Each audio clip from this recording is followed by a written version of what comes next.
Bailey সেতু বা Bailey bridge হলো একটি বহনযোগ্য আগে থেকে তৈরি সেতু, যা মূলত দ্বিতীয় বিশ্বযুদ্ধের সময় ব্রিটিশদের দ্বারা সামরিক কাজে ব্যবহারের জন্য তৈরি হয়েছিল। পরে বাংলাদেশেও অস্থায়ী ও স্থায়ী উভয় ক্ষেত্রেই এই সেতু ব্যবহার করা হয়। কম পক্ষে 4 দশক আগে কুমিল্লায় এরকম 19টি বেইলি সেতু স্থাপন করা হয়েছিল।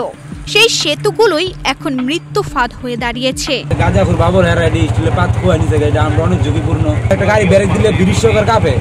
অনেক পুরনো সেই বেইলি সেতুগুলো এখন এতটাই জরাজীর্ণ হয়ে পড়েছে যে সেতুগুলো পারাপার হওয়ার সময় গাড়ি চালক ও যাত্রী সাধারণ ভয়ে দোয়া দুরুদ সূরা কালাম পড়া শুরু করে, কারণ সামনে কি অপেক্ষা করছে তা কেউ জানে না। কোথাও পাটাতল খুলে পড়েছে, কোথাও হাঁটতে গেলেও কাঁপছে সেতু। সরজমিনে দেখা যায় সেতুর সামনে ঝুঁকিপূর্ণ ঘোষণা সাইনবোর্ড লাগানো থাকলেও বাস্তবে চলছে ভারী ট্রাক। সেতুর কাঠের পাটাতল ফাঁকা হয়ে আছে আর পুরো সেতুই কাঁপছে।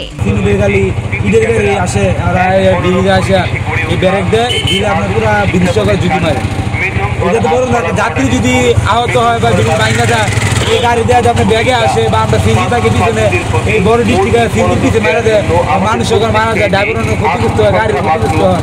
এদিকে রাস্তা প্রায় চলাচলের অনুপযোগী হওয়ায় মুরাদনগরের মেটংঘর আর সদর উপজেলার চাঁদপুর সেতুতে সারাদিন লেগে থাকে যানজট। একদিক থেকে যান চললে অন্যদিকে গাড়িগুলো দাঁড়িয়ে থাকে। এজন্য এই সেতুর যানজট কখনো শেষ হয় না। ইলেটগঞ্জ মুরাদনগর সড়কের 5টি বেইলি সেতু সহ ধীরে ধীরে সব সেতুই গাড্ডার সেতুতে রূপান্তর হবে।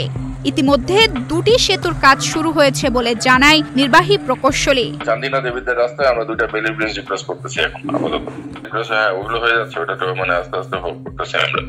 ঝুঁকিপূর্ণ সেতুতে প্রতিদিনই লাখো মানুষের জীবন ঝুলে থাকে অনিশ্চয়তার উপর।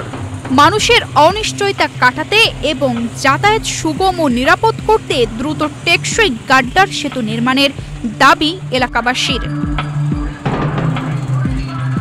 তানজিদা রহমান, ইনায়া, বাংলাদেশ প্রতিদিন।